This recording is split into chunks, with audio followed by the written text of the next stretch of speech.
आज हामी तिते करेलाको भरुवा बनाउँदैछौँ।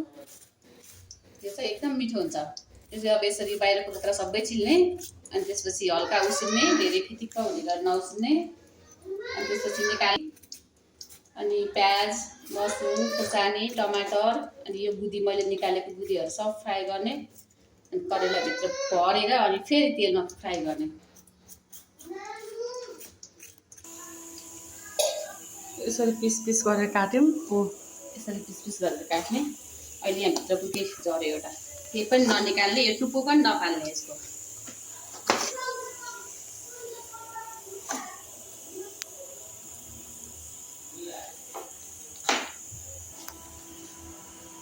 बोइल गर्ने।